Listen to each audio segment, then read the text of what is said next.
बीच बड़ी खबर जम्मू कश्मीर से मिल रही है। जम्मू कश्मीर के कठुआ में दिखे हैं 3 संदिग्ध, सुरक्षा बलों ने इलाके को घेरा है। सर्च ऑपरेशन इस वक्त जारी है।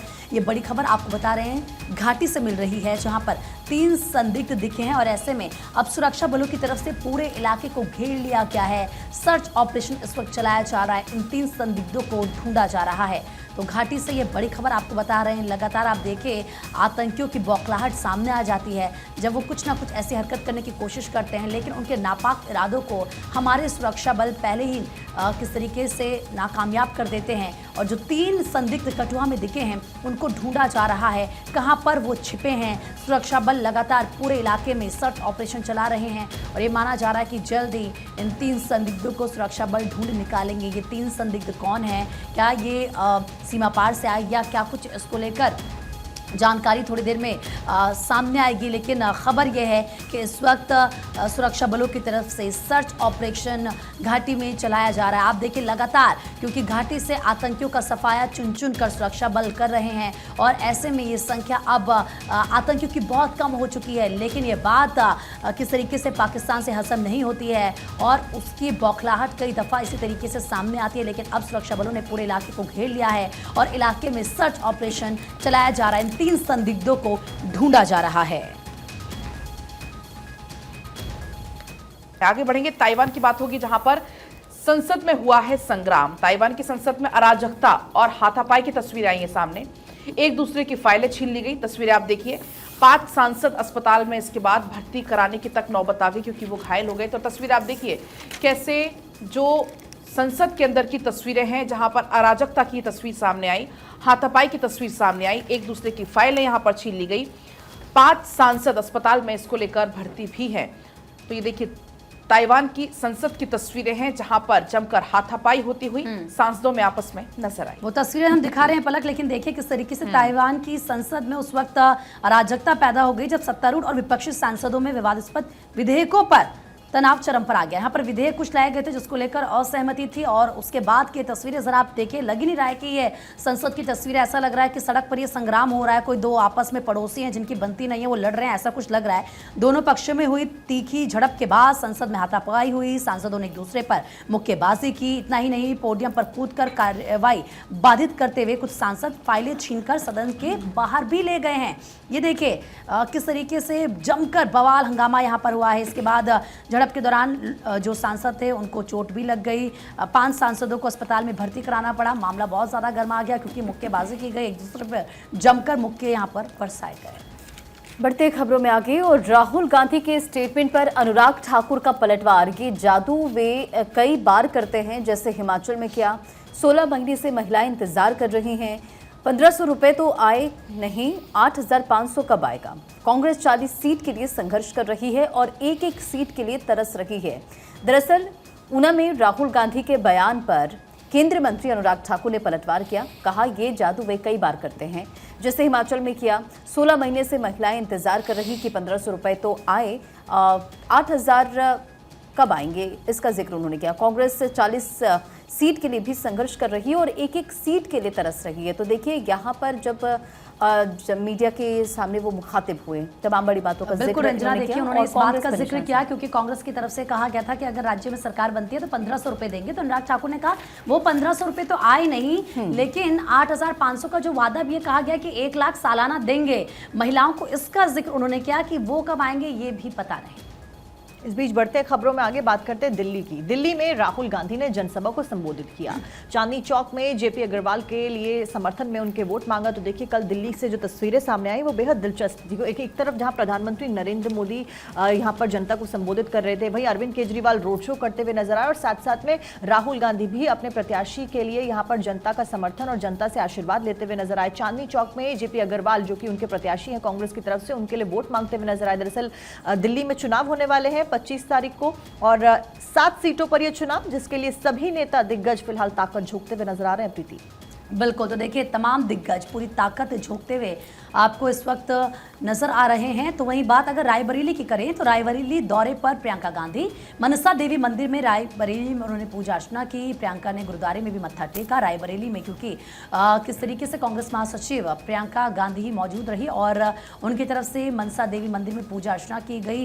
गुरुद्वारे में भी मत्था उन्होंने टेका और इस दौरान उन्होंने एक तरफ भारतीय जनता पार्टी पर निशाना साधा, लेकिन उससे पहले तस्वीरें हम आपको कल की दिखा रहे हैं जब पूजा अर्चना वो करते हुए नजर आई हैं। देखिए इस बार क्योंकि राहुल गांधी रायबरेली से चुनावी मैदान में हैं, अपने भाई के लिए लगातार पसीना प्रियंका गांधी बहा रही हैं और ये जनता से अपील करें कि मेरे भाई को आप वोट कीजिए, समर्थन कीजिए। रायबरेली क्योंकि कांग्रेस का गढ़ रही है, अमेठी और रायबरेली दोनों ऐसी सीटें हैं जहां कांग्रेस का गढ़ माना जाता है, लेकिन पिछले साल यानी कि पिछली बार माफ कीजिएगा 2019 में हार का सामना राहुल गांधी को करना पड़ा था अमेठी से और वायनाड से वो सांसद बने, लेकिन इस बार वो रायबरेली से चुनावी मैदान में उतरे हैं। वायनाड से भी हैं और रायबरेली से भी हैं और इसीलिए अपने भाई के लिए प्रार्थना करने के लिए जब प्रियंका गांधी मनसा देवी मंदिर में पहुंची पूजा अर्चना करते हुए नजर आए।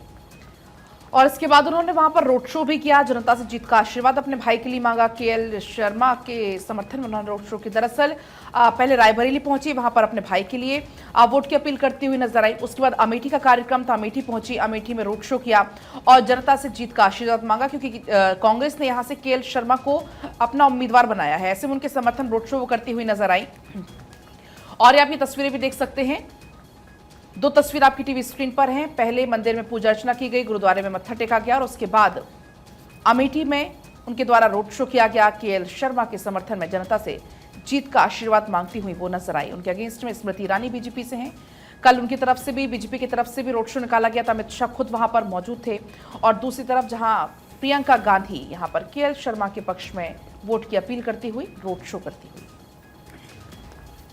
बढ़ते आगे और बात पंजाब की। पंजाब के सीएम भगवंत मान ने रोड शो किया, होशियारपुर में रोड शो करते हुए नजर आए और इस दौरान उन्होंने जनता से बीच पक्ष में लगातार वोट की अपील की। बीजेपी पर निशाना साधा और राजकुमार चब्बेवाल के समर्थन में उन्होंने चुनाव प्रचार किया है। पंजाब के मुख्यमंत्री भगवंत मान ने होशियारपुर में रोड शो किया और इस दौरान आम आदमी पार्टी ने होशियारपुर में राजकुमार चब्बेवाल को अपना उम्मीदवार बनाया है। और ऐसे में जब वो मीडिया से मुखातिब हुए, रोड शो करते नजर आए, तब आम आदमी पार्टी के समर्थन में वोट की अपील करने के साथ साथ बीजेपी पर जमकर यहाँ पर निशाना साधा गया। इस बीच पांचवें चरण के चुनाव से पहले इंडी गठबंधन ने मुंबई में प्रेस कॉन्फ्रेंस की। इस प्रेस कॉन्फ्रेंस में खरगे, पवार और उद्धव समेत कई सारे नेता की मौजूदगी यहां पर देखी गई। बीजेपी के आरोपों पर जवाब देते हुए सभी नेता नजर आए प्रेस कॉन्फ्रेंस में। इन्होंने कहा कि हम पर लगाए जा रहे आरोप झूठे हैं, देश हमारे लिए हमेशा से प्रथम रहा है। तो तमाम आरोप जो कि बीजेपी लगा रही है इंडी गठबंधन के ऊपर, उसके ऊपर यहां पर हमलावर होते हुए विपक्षी गठबंधन के सभी लोग नजर आए। इंडी गठबंधन के द्वारा यह प्रेस कॉन्फ्रेंस की गई। तमाम दिग्गज नेता यहां पर शामिल हुए इंडी गठबंधन के, जो कि यहां पर आरोप प्रत्यारोप का सिलसिला एक तरीके से कह सकते हैं कि जारी रहा। बिल्कुल, क्योंकि आरोप प्रत्यारोप का दौर लगातार जारी है और ऐसे में सीएम केजरीवाल के पीए अगर विभव कुमार को लेकर बात करें तो उन्हें कल गिरफ्तार किया गया और ऐसे में वो तस्वीरें हमने आपको दिखाई। 30 हजारी कोर्ट ने 5 दिन की पुलिस रिमांड पर उन्हें भेजा है। स्वाति मालीवाल से बदसलूकी का आरोप उन पर है।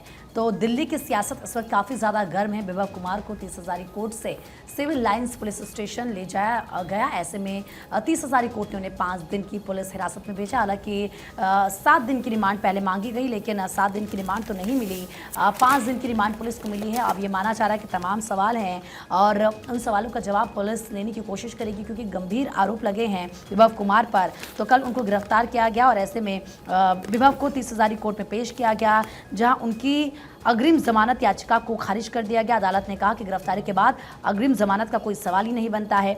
विभव को 5 दिन की पुलिस रिमांड पर भेजा गया है। स्वाति मालीवाल 13 मई को केजरीवाल से मिलने सीएम हाउस पहुंची थी। वो तस्वीरें हमने आपको दिखाई थी। आरोप है कि विभव ने उनके साथ मारपीट और बदसलूकी की है और मामले में 16 मई को एफआईआर दर्ज हुई। मेडिकल रिपोर्ट में मालीवाल की आंख और पैर में चोट के निशान भी मिले हैं और कल वो जो रिपोर्ट थी वो तमाम जो चैनल्स उन्होंने आपको दिखाई भी, हमने भी आपको तस्वीरें दिखाई थी। ये कहा गया कि उनके पैर में और आंख पर चोट के निशान हैं, जो इस बात को क्लियर करती है कि हाँ उनके साथ मारपीट हुई है। तो वहीं दिल्ली पुलिस की तरफ से ये कहा गया कि अगर छेड़छाड़ हुई है, दरअसल कल एक वीडियो भी सामने आया था और स्वाति मालीवाल की तरफ से ये भी कहा जा रहा है कि जो सीसीटीवी फुटेज यानी कि जो कैमरे अंदर हैं उनके साथ छेड़छाड़ हो सकती है। तो पुलिस ने कहा कि अगर छेड़छाड़ हुई है या नहीं इसकी जांच होगी। दिल्ली पुलिस ने ये बताया कि सीएम हाउस के अंदर कई जगहों के सीसीटीवी फुटेज की डीवीआर रिकॉर्डिंग को सील कर दिया गया है। इसकी भी जांच की जाएगी कि फुटेज के साथ कोई छेड़छाड़ हुई है या फिर नहीं। तो इस पूरे मामले में एक बार पहले ही पूरा ये सीन है जो रिक्रिएट हो चुका है और अब ये जानकारी है कि विभव को लेकर आज सीएम हाउस जा सकती है पुलिस और इस पूरे क्राइम सीन को रिक्रिएट किया जाएगा। विभव पर स्वाति मालीवाल से मारपीट का आरोप है। हालांकि जैसे ही ये पूरा वीडियो सामने आता है एक स्वाति मालीवाल की तरफ से इसको लेकर फिर हालांकि पोस्ट भी सामने आया कि ये आधी वीडियो है। उसके बाद कई तरीके के सवाल खड़े होने लगे थे। पहले हालांकि ये इनपुट्स मिले थे कि जो विभव कुमार है वो दिल्ली से कहीं बाहर है, पंजाब तरफ उनकी लोकेशन ट्रेस हुई थी। लेकिन बाद में कल जब वो हिरासत में लिए गए तो सीएम हाउस के अंदर से हिरासत में लिए गए तो जाहिर सी बात है बीजेपी इस पर हमलावर होगी। इसके अलावा जब हिरासत में लिए गए उसके पहले हाई वोल्टेज ड्रामा किया गया, काफी देर तक वहां पर नोक-झोंक की तस्वीरें भी सामने आई थी और इसके बाद अब ये जानकारी है। हालांकि देखिए दो वीडियो आपको हम दिखा रहे हैं जब ये हिरासत में लिए गए थे पुलिस की बीच में आपको नजर आ रहे विभव कुमार। एक बार पहले ही पूरा जो क्राइम सीन है वो सीएम हाउस पर जाकर पुलिस रिक्रिएट कर चुकी है, लेकिन अब विभव कुमार साथ होंगे और एक बार फिर से उस पूरे सीन को रिक्रिएट किया जाएगा। ये दो तस्वीर आपको हम दिखा रहे हैं। हालांकि भारत 24 इस वीडियो की पुष्टि नहीं करता है, लेकिन ये वीडियो सामने आया, सोशल मीडिया पर भी काफी ये वीडियो छाया हुआ है और अब ये इसमें अपडेट है कि आज सीएम हाउस लेकर जा सकते हैं विभव को और वहां पर इस पूरे सीन को किया जा सकता है रिक्रिएट। तो ये बड़ी जानकारी इसमें यह भी है कि स्वाति मालीवाल केस में विभव कुमार को लगा है बड़ा झटका क्योंकि कोर्ट ने कल उनको 5 दिन की पुलिस कस्टडी में भेज दिया है और अब उनसे पुलिस रिमांड में पूछताछ होने वाली है। देर रात ये फैसला जब सामने आया, आपको बता दें कि 30 हजारी कोर्ट ने सिविल लाइंस पुलिस स्टेशन को भेज दिया। इस मामले में विभव कुमार की अग्रिम जमानत याचिका कोर्ट ने खारिज कर दी है।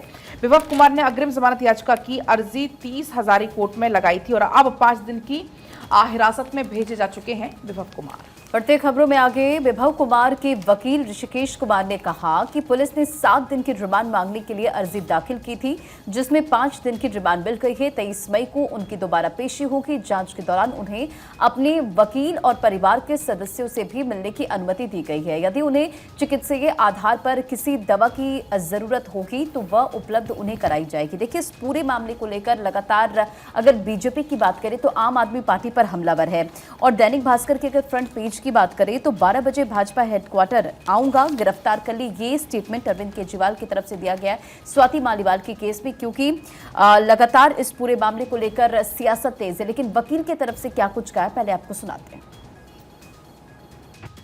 The police has filed an application for seeking 7 days remand, and out of 7 days remand, 5 days remand has been ordered, and he will be produced after 5 days. Okay, on 23rd. Yes.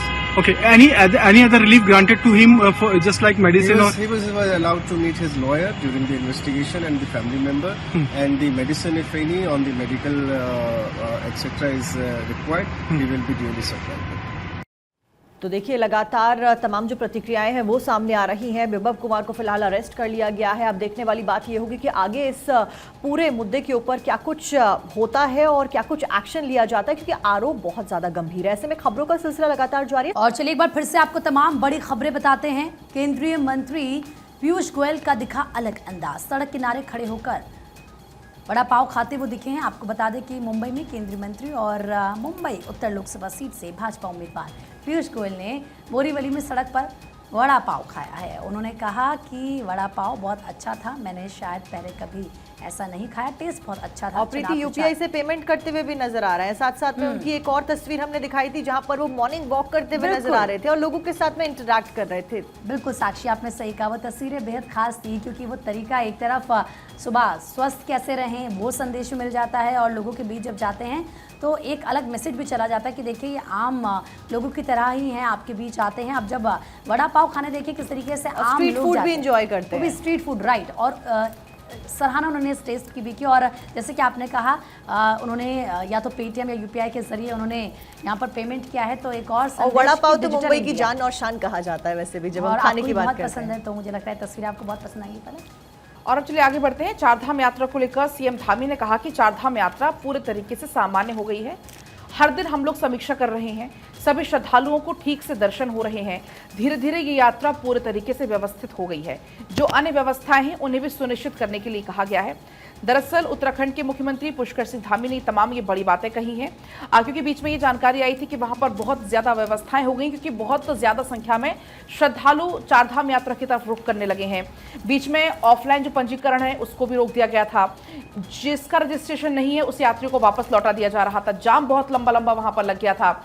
इसको लेकर साफ तौर पर CM का कहना था कि नजर इस पर हम बनाए हुए हैं। सचिव को भी आदेश दे दिए गए थे कि आप वहां पर जाकर कैंप करिए और किसी भी प्रकार की कोई समस्या किसी श्रद्धालु को ना हो, इसको आप सुनिश्चित करिए। और अब ये कहना है सीएम धामी का कि धीरे धीरे वहां पर जो व्यवस्थाएं हैं वो मुहैया कराई जा रही हैं। किसी भी प्रकार की अव्यवस्था अब नहीं होगी। पूरी तरीके से चारधाम यात्रा सामान्य हो गई है। ये तमाम बड़ी बातें कही गई हैं सीएम धामी की तरफ से। उन्होंने ये भी कहा कि हम हर दिन समीक्षा कर रहे हैं और हमारी ये कोशिश है कि जो श्रद्धालु इतने दूर इतना रास्ता तय करके आ रहे हैं तो उनको अच्छे से दर्शन हो और व्यवस्थित तरीके से यात्रा चलती रहे। बिल्कुल, देखिए इस पर सख्ती भी बरती गई है। चारधाम मंदिर परिसर में रील बनाने पर मुकदमा दर्ज होगा, ये अखबारों में भी इसका जिक्र है। उत्तराखंड में रिकॉर्ड तीर्थ यात्रियों से प्रशासन सतर्क है। 8 दिनों में कुल अगर बात करें तो 2,15,930 श्रद्धालु बाबा के दर्शन कर चुके हैं, बाबा के दर पहुंच चुके हैं और यात्रा प्राधिकरण बनाने पर विचार। धामी का ये स्टेटमेंट है। यात्रा मार्ग में खाद्य पदार्थों के नमूने की भी जांच होगी। ये तमाम बड़ी बातें जो अखबारों में भी शामिल हैं। बढ़ते आगे और अगली बड़ी खबर, शोपियां और अनंतनाग में आतंकी हमला हुआ है और जम्मू कश्मीर के शोपियां और में बीजेपी नेता की हत्या कर दी गई है। अनंतनाग में भी आतंकी हमला हुआ है और दोनों पर्यटक गंभीर रूप से जख्मी हुए हैं। जयपुर के बताए जा रहे पर्यटक और अखबारों में भी इसका जिक्र है। कश्मीर में 2 जगह आतंकी हमले, भाजपा नेता की हत्या और लोकसभा चुनाव के बीच शनिवार रात अनंतनाग और शोपियां इलाके में आतंकियों ने 2 घटनाओं को अंजाम देकर घाटी को दहला दिया है। शोपियां में एक पूर्व सरपंच और बीजेपी नेता की हत्या कर दी गई, तो जबकि अनंतनाग में जयपुर का एक दंपति जख्मी हो गया है। अब इस खबर के सामने आने के बाद इलाके में डर का माहौल बना हुआ है। चलिए अब आगे बढ़ते हैं, बात आज की फैक्ट फाइल की करेंगे। जमशेदजी टाटा की आज पुण्यतिथि है और 1868 में जमशेदजी ने निजी फर्म शुरू किया, तो वहीं 1874 में मैन्युफैक्चरिंग कंपनी शुरू की। 1903 में ताजमहल होटल की स्थापना की। जमशेदजी के नाम पर जमशेदपुर शहर बसाया गया है। 1907 में Tata steel and iron company भी खोली गई।